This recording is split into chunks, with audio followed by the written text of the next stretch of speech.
that shame can't survive in a kinky environment. A little bit late with the vlog this week because I had to move house because I'm starting renovations on my house. So I had to move out. And doing life and moving at the same time is a lot. But all done now. Had a really good start to the week. I had a 5-hour session with my contract sub. And it just made me remember like when the chemistry is good. 5 hours, because a lot of people think like, oh my God, like a 5-hour session. It felt like an hour. Like it flew by for both of us. So today what I want to talk about is a topic that every time I start training someone, they're like, I don't want to do it or I'm scared of it. And look, I completely understand this because I was exactly the same way when I started. I didn't really want to go near this topic and I get so nervous when people would request it. And that's humiliation play. Now, I understand why people are nervous about it because you're like, what, you want me to point out someone's flaws and make fun of them? Or you want me to shame someone? But that's not what humiliation play is about at all.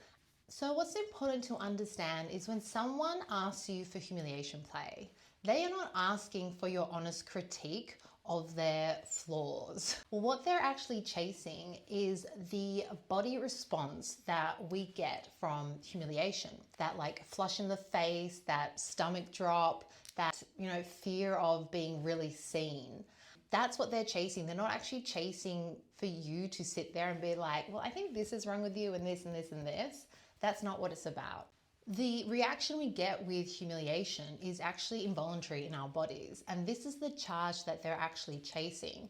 And while a lot of kinks work through going into arousal or, dropping through the body in other ways, if you think about impact play or spanking, a very somatic approach to, drop into the body, humiliation play is using that charge to drop into their body. So they're using that automatic nervous system response that they get or that we get to fully drop into the body. So the first kind of question is, why do people seek it? So I'm going to break it down into 5 main categories today. The first one, which is quite common, is relief from status.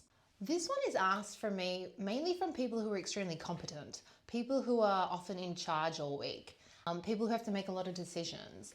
And so when they're able to kind of be humiliated to a lower status or take away all those things that they have to do every day, they get a lot of relief from that. They get a lot of relief from being kind of the lowest person in the room for once because it's a contrast of what they carry every day. The second one is the charge lives where the shame lives. So often people may have been mocked in the past for something. It could be around their appearance, it could be around their background, it could be around anything. And people, I find with this one, often are like, oh, but I don't want to make fun of them like everyone else did. But there's a lot of erotic charge when you take something that happened to you in your past and you decide consensually in a safe environment to play with it.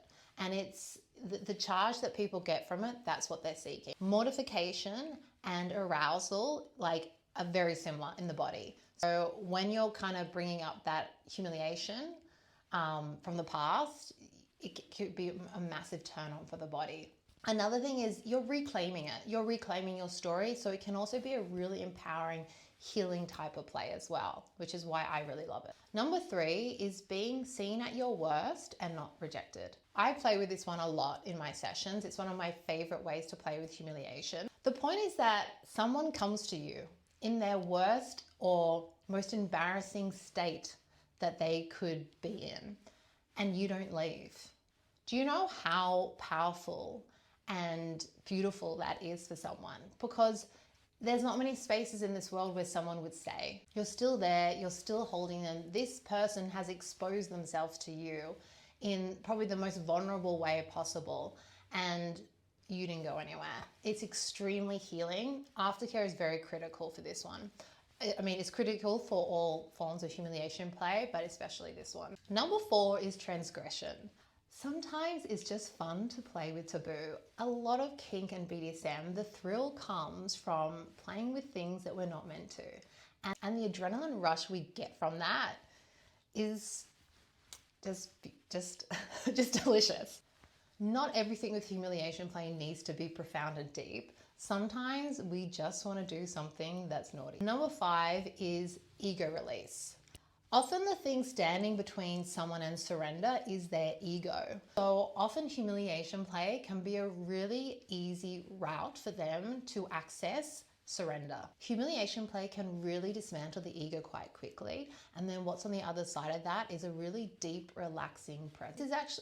This is actually a state that a lot of subs are seeking. Now, getting on to types of humiliation play, because there's not just one type of humiliation play, and it's so important that you understand the different types so that you can negotiate the right type with your partner.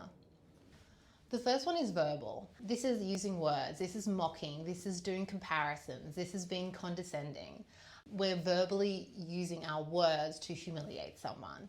Tone also plays a big role in this one. So the way you say something, like good girl or good girl, it can really change the impact of it. The next one is task-based. So this could be getting someone to do a task or an activity that's a bit undignified.